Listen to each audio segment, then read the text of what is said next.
राधे राधे और स्वागत है आपका फिर से एक नए वीडियो में। और आज मैं आपके बीच उस स्त्री को लेकर आया हूं जिसके काफ़ी समय तक संतान न होने पर मुक्के के प्रहार से अपना गर्भ गिरा दिया था, किंतु भगवान शिव के वरदान और महर्षि व्यास की कृपा से इन्हें 100 पुत्रों की प्राप्ति हुई। और श्री कृष्ण को यह श्राप दिया कि जिस प्रकार कुरु वंश का नाश हुआ है उसी प्रकार यदुकुल वंश का भी नाश होगा। जिनके पति नेत्रहीन होने पर उन्होंने भी अपनी आंखों पर पट्टी बांध ली और इसे आजन्म बांधे रखी। जब दुर्योधन भरी सभा में द्रौपदी का अपमान कर रहा था तब गांधारी ने ही इसका विरोध किया।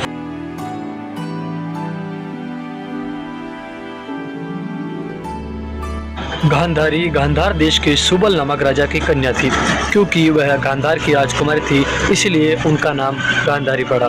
यह हस्तिनापुर के महाराज धृतराष्ट्र की पत्नी और दुर्योधन आदि कौरवों की माता थी। गांधारी की भगवान शिव में विशेष आस्था थी और ये शिव की परम भक्त थी। एक पतिव्रता के रूप में गांधारी आदर्श नारी सिद्ध हुई थी। अपने पति धृतराष्ट्र के अंधा होने के कारण विवाहोपरांत ही गांधारी ने भी अपनी आंखों पर पट्टी बांध ली तथा इसे आजीवन बांधे रखी। महाभारत के बाद गांधारी अपने पति कुंती और विदुर के साथ वन में चली गई, जहां दावाग्नि में जलकर भस्म हो गई। संसार की पतिव्रता और महान नारियों में गांधारी का विशेष स्थान है। गांधार के राजा सुबल इनके पिता और शकुनी भाई थे। जब गांधारी का विवाह नेत्रहीन धृतराष्ट्र से हुआ तब से गांधारी ने भी अपनी आंखों पर पट्टी बांध ली।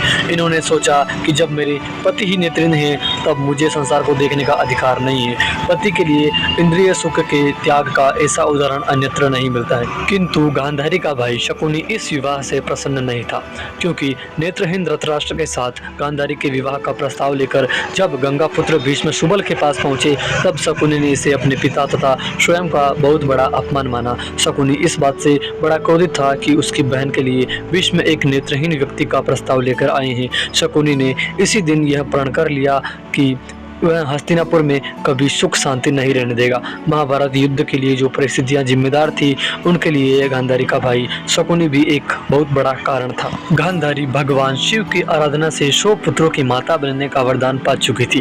भीष्म की प्रेरणा से धृतराष्ट्र का विवाह गांधारी के साथ किया गया। गांधारी ने जब सुना कि उसका भावी पति अंधा है तो उसने भी अपनी आंखों पर पट्टी बांध ली, जिससे कि पतिव्रत धर्म का पालन कर पाए। एक दिन जब महर्षि व्यास अत्यंत थके हुए तथा भूखे थे वे महल में पधारे। ऐसे समय में गांधारी ने उनका आदर सत्कार किया। प्रसन्न होकर व्यास ने गांधारी को अपने पति के अनुरूप 100 पुत्र प्राप्त करने का वरदान दिया। गर्भाधान के उपरांत 2 वर्ष बीत गए। कुंती ने एक पुत्र प्राप्त भी कर लिया, किंतु गांधारी ने संतान को जन्म नहीं दिया। अतः क्रोध और ईर्ष्या के वशीभूत उसने अपने उदर पर प्रहार किया, जिससे लोहे के समान कठोर मांसपिंड निकला। व्यास जी के प्रकट होने पर गांधारी ने उन्हें सब कुछ कह सुनाया। व्यास ने एक गुप्त स्थान पर घी से भरे हुए 101 मटके रखवा दिए।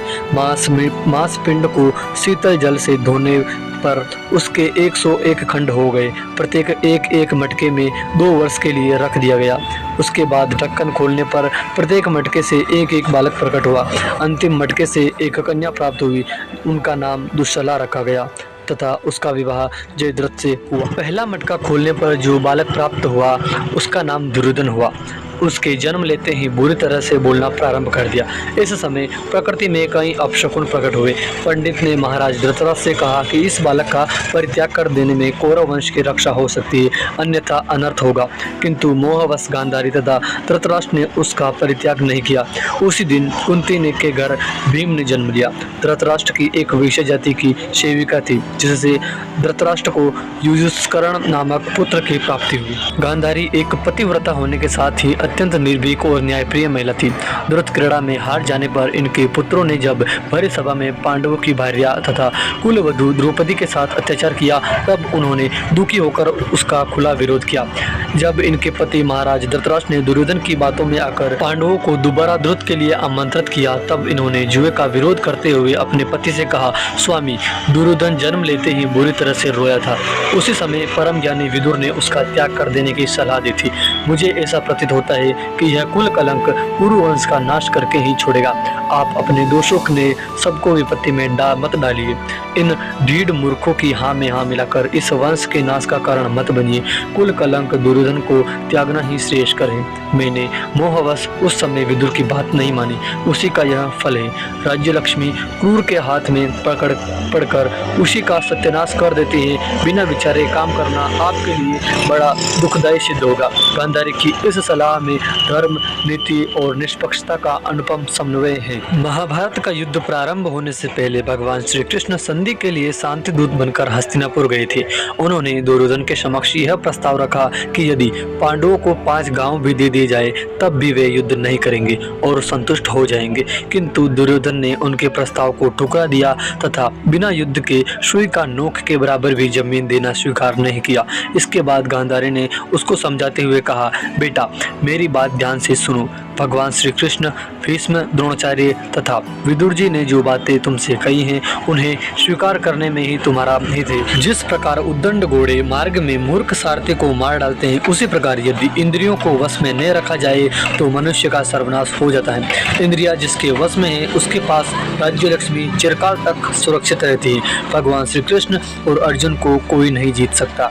तुम श्री कृष्ण की शरण लो, पांडवों को न्योचित भाग तुम उन्हें दे दो और उनसे संधि कर लो। इसी में दोनों पक्ष का हित है, युद्ध करने में कल्याण नहीं है।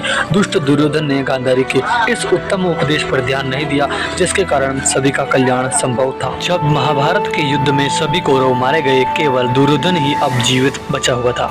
ऐसे में गांधारी ने अपनी आंखों की पट्टी खोलकर दुर्योधन के शरीर को वज्र का करना चाहा।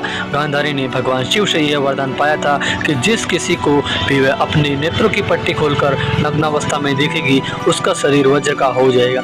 इसीलिए गांधारी ने दुर्योधन से कहा कि वह गंगा स्नान करने के पश्चात उसके सामने नग्न अवस्था में उपस्थित हो। किंतु कृष्ण की योजना और बहकाने के कारण दुर्योधन का समस्त शरीर वज्र का नहीं हो सका।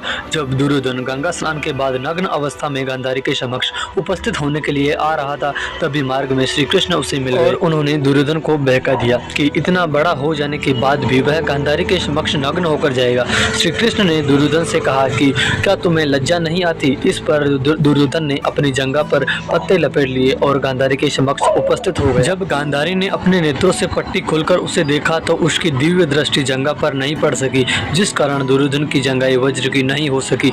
अपने प्रण के अनुसार ही महाभारत के अंत में भीम ने गदा से दुर्योधन की जंघा पर प्रहार किया। महाभारत युद्ध के अंतिम समय में जब भीम द्वारा दुर्योधन की जंघा तोड़ दी गई और वह भूमि पर पड़ा अपनी मृत्यु की प्रतीक्षा कर रहा था, तब गांधारी ने अपनी आंखों की पट्टी खोल दी और वह कुरुक्षेत्र में दौड़ाई। उन्होंने वहां महाभारत के महायुद्ध का विनाशकारी परिणाम देखा। उनका एकमात्र जीवित पुत्र दुर्योधन भी अब अपनी अंतिम सांसें ले रहा था।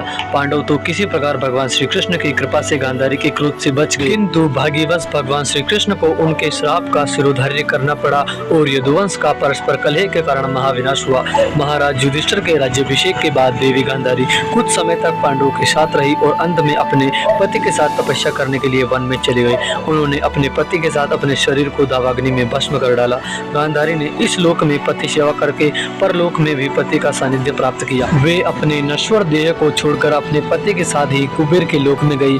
पतिव्रता नारियों के लिए गांधारी का चरित्र अनुपम शिक्षा का विषय है। महाभारत में विजय प्राप्त करने के उपरांत पांडव पुत्र विहीना गांधारी के सम्मुख जाने का साहस नहीं कर पा रहे थे।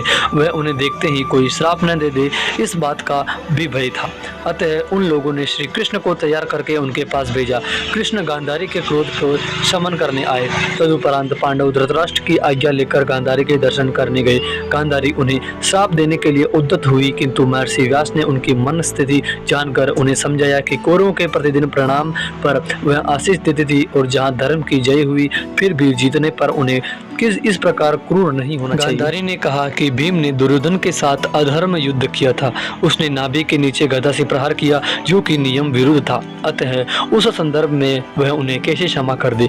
भीम ने अपने इस अपराध के लिए क्षमा याचना की, साथ ही याद दिलाया कि उसने भी द्रुत क्रीड़ा, चीरहरण आदि में अधर्म का प्रयोग किया था। गांधारी ने पुनः कहा कि तुमने दुशासन का रक्तपान किया। भीम ने कहा, सूर्य पुत्र यम जानते हैं कि रक्त मेरे दांत के अंदर नहीं गया, मेरे हाथ रक्त रंजित थे। वह कर्म केवल त्रास उत्पन्न करने के लिए किया गया था। द्रौपदी के केश खींचे जाने पर मैंने ऐसी प्रतिज्ञा की थी। गांधारी ने कहा, तुम मेरे किसी भी एक कम अपराधी पुत्र को जीवित छोड़ देते तो हम दोनों के बुढ़ापे का सहारा रहता। गांधारी ने युधिष्ठिर को पुकारा। वह कौरवों का वध करने का अपराध स्वीकारते हुए गांधारी के चरण स्पर्श करने लगे। गांधारी ने आंख पर बंधी पट्टी से ही उनके पैर की ओर देखी और उनके नाखून काले पड़ गए। यह देखकर अर्जुन भयभीत होकर कृष्ण के पीछे छिप गए। उसके छिपने की चेष्टा जानकर गांधारी का क्रोध ठंडा पड़ गया। तदुपरांत पांडव ने कुंती के दर्शन किए। कुंती पांडव के शत विक्षत शरीरों पर हाथ फेरती और देखती ही रह गई। अभिमन्यु ही नहीं और भी कई पांडव पुत्र वीरगति को प्राप्त हुए थे, किंतु कुंती तथा द्रौपदी अपने बेटों को याद कर रोती रही। उन सब के बिना राज्य भला किस काम का था। गांधारी ने दोनों को धीरज बंधाया। जो होना था हो गया, उसके लिए शोक करने के क्या लाभ। तदनंतर वेदव्यास ने वरदान से गांधारी को दिव्य दृष्टि प्राप्त हुई, जिससे वह कौरवों का संपूर्ण विनाश स्थल देखने में समर्थ हो गई। गांधारी युद्ध क्षेत्र में पड़े कौरव पांडव बंधुओं सैनिकों के शव तथा उनसे चिपटकर रोती उनकी पत्नियों और माताओं का विलाप देख कर श्री कृष्ण को संबोधित कर रोने लगी। उन दुखिताओं में उत्तरा भी थी, कौरवों की पत्नियां भी थी, दुश्चला भी थी। भूरिश्रवा की पत्नियां विलाप कर रही थी। शल्य, भगदत्त, भीष्म, द्रोण को देख गांधारी सिसकती रही, विलाप करती रही। द्रुपद की रानियां और पुत्र वधुएं उनकी जलती चिता की परिक्रमा ले रही थी। रोते रोते गांधारी अचानक क्रूर हो उठी। उन्होंने श्री कृष्ण से कहा, मेरे पतिव्रत में बल है तो श्राप देती हूँ कि यादव वंशी समस्त लोग परस्पर लड़कर मर जाएंगे। तुम्हारा वंश नष्ट हो जाएगा। तुम अकेले जंगल में अशोभनीय मृत्यु प्राप्त होंगे, क्योंकि कौरव पांडवों का युद्ध रोक लेने में एकमात्र तुम ही समर्थ थे और तुमने उन्हें रोका नहीं। तुम्हारे देखते देखते कुरुवंश का नाश हो गया। श्री कृष्ण ने मुस्कुराकर कहा, जो कुछ आप कह रही हैं यथार्थ है। यह सब तो पूर्व निश्चित है, ऐसा ही होगा। तो दोस्तों, ये थी कौरवों की माता गांधारी की कहानी। अगर आपको ये जानकारी पसंद आई है तो एक लाइक और एक कमेंट जरूर कीजिएगा। और यहाँ तक आपने इस वीडियो को देखा, इसलिए आपका बहुत बहुत धन्यवाद। मिलेंगे अगले ऐसे ही किसी नए वीडियो के साथ। तब तक आप सभी को जय श्री राम, जय श्री कृष्ण।